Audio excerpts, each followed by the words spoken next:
প্রভুপাদের একজন শিষ্য আছেন, ওনার নাম হচ্ছে শ্রুতকীর্তি প্রভু। উনি যখন জোয়ান ছিলেন তখন নিউ বৃন্দাবনে প্রভুপাদ 7 দিনের জন্যে হরিকথা করেছিলেন, রাজধর্ম বলে একটা সভা করেছিলেন। হাজার হাজার ভক্ত এসেছিল। তো তিনি তখন ওই কিচেনে সেবা করতেন, প্রভুপাদকে দেখতেও যাননি। আর মনে শুধু একবার ইচ্ছে হয়েছে, একবার দর্শন করতে পেলাম না, হরিকথা তো আলাদা কথা, প্রভুপাদ এতদিন ধরে বলছেন, একটু যদি দেখতে পেতাম প্রভুপাদকে, একটু দেখতাম। কারণ আমি আপনাদের সবার মুখকমল দর্শন করছি, ধন্য হয়ে যাচ্ছে আপনাদেরকে দেখে। হরি বৈষ্ণব দর্শন করছি,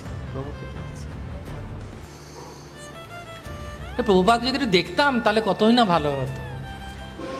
তো টেম্পল প্রেসিডেন্ট বলেছে রান্না কর, তো উনি ওই 1000 জনের জন্য হালুয়া বানিয়ে যাচ্ছে। 7 দিন জপ হালুয়া, জপ হালুয়া। 7 দিন পর প্রভুপাদ চলে যাচ্ছেন, তখনও হালুয়া বানিয়ে যাচ্ছে। তার কাছে একটা ছোট্ট চিরকুট এসেছে, তার টেম্পল প্রেসিডেন্ট অর্থাৎ টেম্পলের অধ্যক্ষ পাঠিয়েছেন, প্রভুপাদ এখন আবার পৃথিবী পরিভ্রমণ করবেন, প্রচার করবেন, তোমাকে পার্সোনাল অ্যাসিস্ট্যান্ট হিসেবে মনোনীত করেছেন। অর্থাৎ তুমি ওনার সঙ্গে এখন ওনার ব্যক্তিগত সচিব হয়ে পৃথিবী পরিভ্রমণ করবে, প্রভুপাদ তোমাকে পছন্দ করেছে। কিভাবে?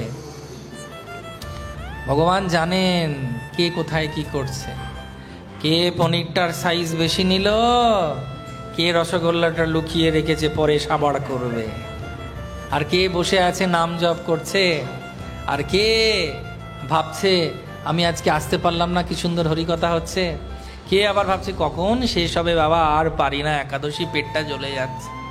সব জানে একজন, কে? ওনাকে ঠকানো যাবে। সব থেকে বড় চোর হচ্ছেন উনি।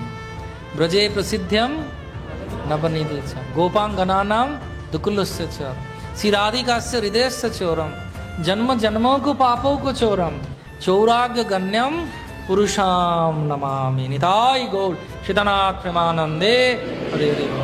এইখানে রহিল আজ অমৃত লহরী, দুহাত তুলিয়া বলো হরি হরি বল।